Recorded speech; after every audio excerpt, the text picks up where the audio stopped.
नमस्कार विद्यार्थी मित्रांनो, आज आपण वर्ग समीकरणाची मुळे आणि सहगुणक यांच्यातील संबंध याविषयी माहिती घेऊ. What is the relation between roots of quadratic equation and coefficient. यापूर्वी आपण हे पाहिलेलं आहे की कोणत्याही वर्ग समीकरणाची मुळं ही दोन असतात आणि ही मिळालेली दोन मुळं यांच्यासाठी आपण या ठिकाणी ax² + bx + c = 0 हे वर्ग समीकरण घेतले. हे क्वाड्रॅटिक इक्वेशन आहे आणि याचे दोन रूट्स अल्फा आणि बीटा हे आहे. मग आता अल्फा आणि बीटा हे रूट असल्यानंतर आपण ज्यावेळी फॉर्म्युला मेथडनं क्वाड्रॅटिक इक्वेशन सोडवतो, वर्ग समीकरण सोडवतो, त्यावेळी आपण हा फॉर्म्युला मांडत आलेलो आहोत की x = -b ± root b² - 4ac/2a. आणि मग इथं -b ± रूट b² - 4ac/2a आणि नंतर इथं सेपरेशन केलं होतं आपण -b + root b² - 4ac/2a and x = -b - root b² - 4ac/2a.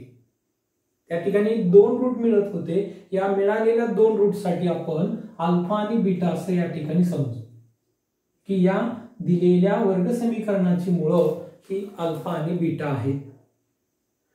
आता या ठिकाणी काय केलं आपण, या दोन मुळांची बेरीज इथे घेऊ, अल्फा प्लस बीटा. आणि मग अल्फा ही किंमत यामधली -b plus root b² - 4ac/2a -b plus root b² - 4ac/2a plus बीटाची value -b minus root b² - 4ac/2a त्या ठिकाणी मांडली आणि अल्फा प्लस बीटा ही किंमत आपण इथं काढतो. मग ही किंमत काढत असताना इथं पाहिलं की दोन्ही डिनॉमिनेटर सेम आहे. या दोन्ही अपूर्णांकाचे छेद सारखे आहेत म्हणून छेदाला छेद मांडून घेतला 2a 2a. आणि अंशाची बेरीज करायची कारण छेद समान आहे, डिनॉमिनेटर सेम आहे. -b plus root b² - 4ac plus -b minus root b² - 4ac -b plus root b² - 4ac plus minus b ला b मांडलं minus plus minus in root b² - 4ac. त्यावेळी या ठिकाणी मिळालेल्या व्हॅल्यू मध्ये प्लस b² - 4ac आणि minus b² - 4ac cancel होते. तेव्हा आपणास मिळतं हे 1 -1b -2b अपॉन 2a. हे 2 आणि 2 कॅन्सल होतील, शिल्लक राहील -b अपॉन a. याचा अर्थ alpha plus beta = -b upon a, किंवा याला असं पण लिहू शकतो की alpha plus beta = -b upon a. हे दोन्ही पद्धतीने लिहिता येईल आपल्याला. -b अपॉन a लिहिता येईल किंवा alpha plus beta = -b upon a याही पद्धतीने लिहिता येईल. आपण इथे काय केलं की या दोन मुळांमधला काय संबंध हे पाहून घेतलं की ज्यावेळी दोन मुळाची बेरीज केली असता ही या दिलेल्या वर्ग समीकरणाच्या क्वाड्रॅटिक इक्वेशन मधल्या b - b अपॉन a एवढी येते. आता याच पद्धतीनं आपण अल्फा इंटू बीटा हे काय येते हे पाहू.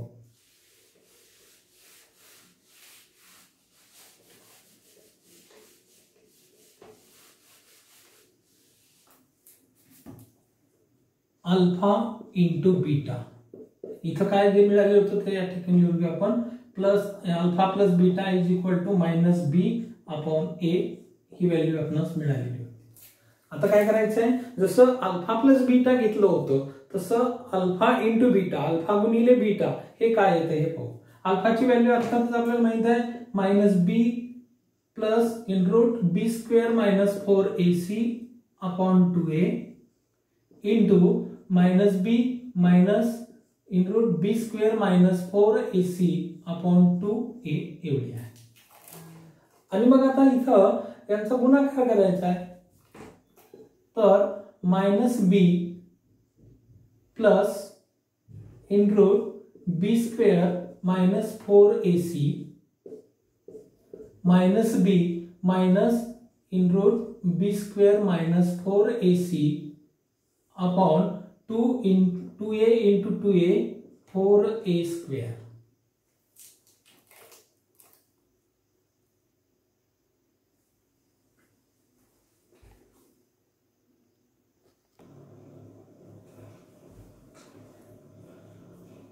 आता हे जे आपण या ठिकाणी लिहिलेलं आहे यामध्ये हा विस्तार आपल्याला माहित आहे, हे एक्सपान्शन माहित आहे आपल्याला की a square minus B square is equal to a plus B and a minus B.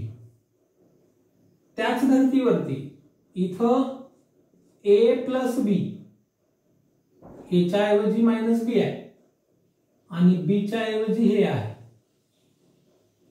In root in bracket in second bracket a minus याला आपण b मानले बी स्क्वेअर मायनस 4ac.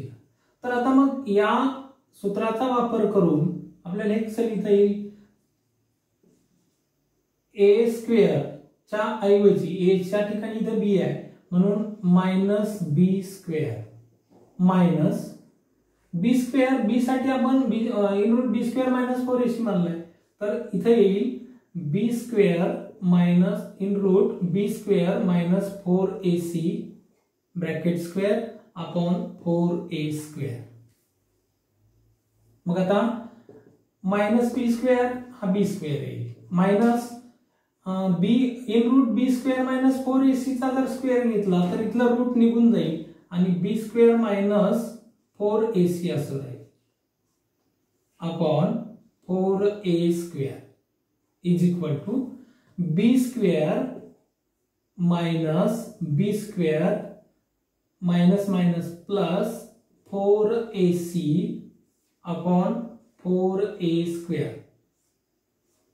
हे कॅन्सल झाले, शिल्लक काय राहिलं आहे 4ac अपॉन 4a स्क्वेअर. आता इथं मग काय होईल की 4 आणि 4 कॅन्सल होते. इथं a आहेत, इथं a स्क्वेअर आहेत, यापैकी इथल्या ac या स्क्वेअर मधला एक a कॅन्सल होईल आणि शिल्लक हा राहील फक्त c अपॉन a. याचाच अर्थ ज्यावेळी आपण अल्फा इंटू बीटा घेतलं होतं त्याची व्हॅल्यू आली आहे c अपॉन a. अर्थात ते आपल्याला या गोष्टीची गरज नाही, परंतु ही मुळं कशी आहेत, कशी आलेली आहेत, यांच्यातला संबंध कसा आहे हे शोधून काढण्यासाठी आपण या गोष्टी सर्व केलेल्या आहेत.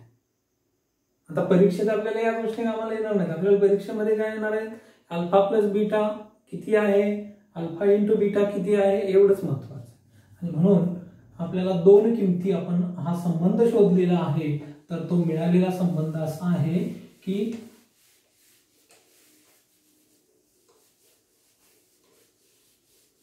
a square plus bx ax square plus bx plus c is equal to 0 या वर्ग समीकरणाच्या याच्या रूटचा आणि कोएफिशिएंट मधला जो जे रिलेशन आहे, जे संबंध आहे तो आपण शोधून काढला. इथं alpha plus beta is equal to minus b upon a and alpha into beta is equal to c upon a.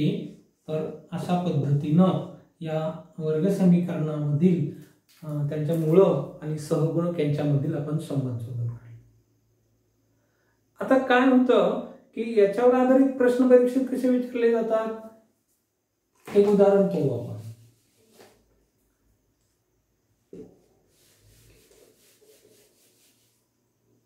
Alpha into beta is equal to c upon a.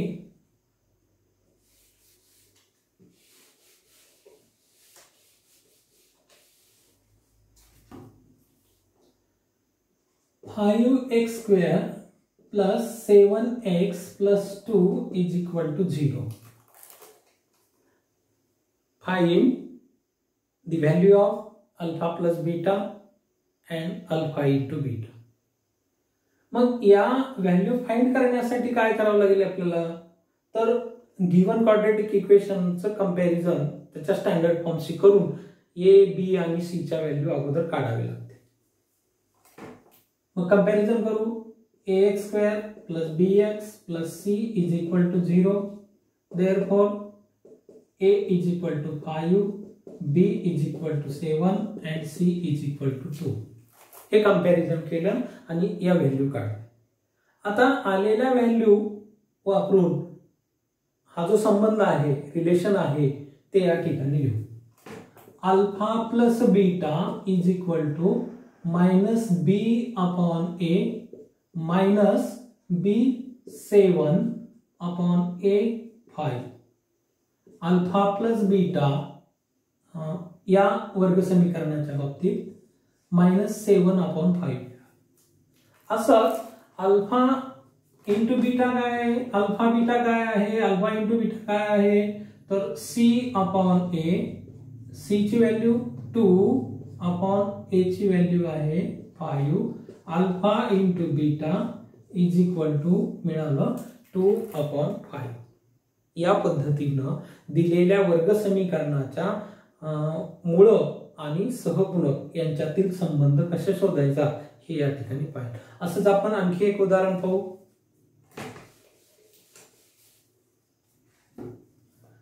3x square minus 8x plus 3 is equal to 0. Comparison करू. a is equal to 3, b is equal to -8, c is equal to 3. आणि मग या value जे आता संबंध शोधलेत आपण याच्यामध्ये ठेवून दे.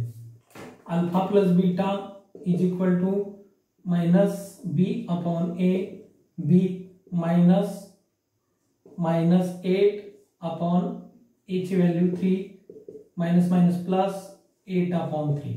Alpha plus beta is equal to 8 upon 3. Alpha into beta c upon a, c ची व्हॅल्यू आहे 3 अपॉन 3, 3 1 सा 3, 3 1 सा 3 is equal to 1. Therefore alpha into beta is equal to 1.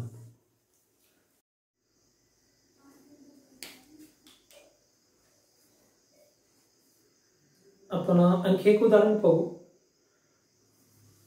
Find alpha plus beta and alpha into beta when the roots is alpha and beta of 2x square plus 6x minus 5 is equal to 0. या वर्ग समीकरणाच्या बाबतीत 2x square plus 6x minus 5 is equal to 0 या वर्ग समीकरणाच्या बाबतीत alpha आणि beta यांच्या किमती शोधा की जेव्हा अल्फा आणि बीटा हे या दिलेल्या वर्ग समीकरणाची मूळ आहेत. मग आपल्याला अगोदर कंपॅरिझन करावं लागेल स्टँडर्ड फॉर्मची, वर्ग समीकरणाच्या सामान्य रूपाशी याची तुलना करावी लागेल या दिलेल्या वर्ग समीकरणाची. म्हणून अगोदर तुलना करून घेऊ. 2x square plus 6x minus 5 is equal to 0 हे आपणास दिलेलं वर्ग समीकरण आहे. याची तुलना आता स्टँडर्ड फॉर्मशी सामान्य रूपाशी करू. केल्यानंतर ax square plus bx plus c is equal to 0 तेव्हा आपणास मिळेल a बरोबर a is equal to 2, b is equal to 6 and c is equal to -5. Comparison करून आपण a, b आणि c च्या व्हॅल्यू मिळवल्या. आता या व्हॅल्यू मिळवल्यानंतर आता प्रत्यक्ष किमती काढू. अल्फा प्लस बीटा काय येईल, alpha plus beta is equal to आपणास आता संबंध मिळालेला आहे की काय की b minus b upon a. म्हणून alpha plus beta is equal to minus b ची व्हॅल्यू 6 मिळाली, 6 अपॉन a ची व्हॅल्यू आहे 2. इथं भाग देता येईल आपल्याला. वे 1 वे 6 alpha plus beta is equal to -3. आणि आता राहिली व्हॅल्यू कशाची काढायची आहे, अल्फा इंटू बीटा.